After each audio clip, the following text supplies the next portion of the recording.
શિવાની 2 લાખ ચોરસ મીટર જેટલા વિસ્તારમાં આ ગ્લોબલ ટ્રેડ શો શરૂ કરવામાં આવ્યો છે। 18 જેટલા વિવિધ ડોમ છે કે જ્યાં દેશ વિદેશમાંથી અનેક ડેલિગેશન્સ અહીં આવ્યા છે કે જેઓ પોતાની વસ્તુને ડિસ્પ્લે કરશે, પોતાની વસ્તુને વેચવા માટેની તેઓ તત્પરતા દર્શાવશે। તો બીજી તરફ કેટલાક ખરીદનાર પણ અહીં આવશે, એટલે એક પ્રકારનું બાયર સેલર મીટનું આયોજન અહીં રાજ્ય સરકાર દ્વારા કરવામાં આવ્યું છે।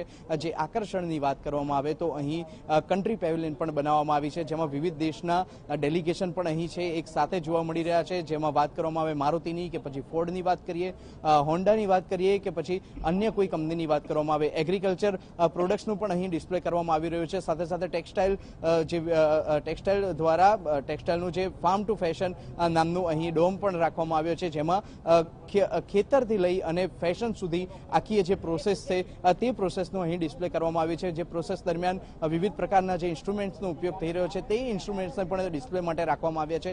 આકર્ષણનું કેન્દ્ર ગ્લોબલ ટ્રેડ શો ચોક્કસથી બની રહ્યું છે। 17 તારીખથી 20 તારીખ સુધી આ જે ટ્રેડ શો છે તેને રિઝર્વ રાખવામાં આવ્યો છે વિવિધ ડેલિગેશન માટે, વિવિધ ઇન્ડસ્ટ્રીયાલિસ્ટ માટે, અને ત્યારબાદ 21 અને 22 એમ 2 દિવસ જાહેર રાખવામાં આવ્યો છે, જેમાં પબ્લિક પણ આ ગ્લોબલ ટ્રેડ શોની વિઝિટ કરી શકશે।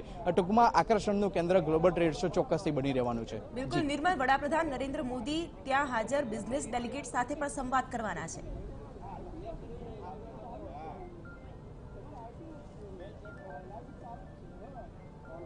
જે કાર્યક્રમ રાખવામાં આવ્યો છે બિઝનેસ ડેલિગેટ સાથે જે વાતચીત કરવાની અહીં કાર્યક્રમ સામે આવ્યો છે, પરંતુ તે પહેલા અત્યારે મારા કેમેરા પર્સન મનીષ કડિયા અત્યારે દ્રશ્યો બતાવશે। પ્રધાનમંત્રીની અહીં જે મુખ્ય હેલિપેડ ગ્રાઉન્ડ છે ત્યાં જ્યારે એક્ઝિબિશન સેન્ટરમાં જ્યારે આવવાના છે તે સમયની ઘડીઓ ગણાઈ રહી છે। હવે વાત કરવામાં આવે પ્રધાનમંત્રીના કાર્યક્રમની, તો મહાત્મા મંદિર ખાતે આ કાર્યક્રમ રાખવામાં આવ્યો છે કે જેમાં વિવિધ બિઝનેસ ડેલિગેશન સાથે તેઓ વાતચીત કરવાના છે।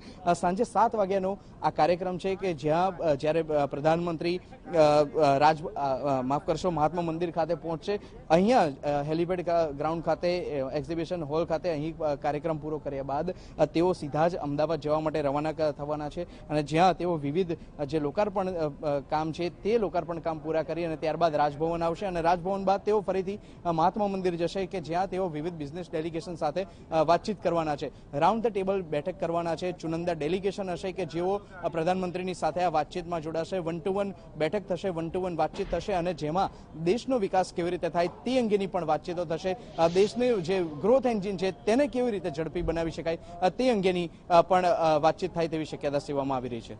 બિલકુલ નિર્મલ, કેટલાક બીજા દ્રશ્યો પણ જોવા મળ્યા, ખાસ કરીને તબલા વાદનના દ્રશ્યો પણ અત્યારે ટીવી સ્ક્રીન પર દર્શકો જોઈ રહ્યા છે। વડાપ્રધાન નરેન્દ્ર મોદી પોતે સંસ્કૃતિના ચાહક છે, અન્ય કયા કયા રંગો આ ગ્લોબલ ટ્રેડ શોની આસપાસ જોવા મળી રહ્યા છે?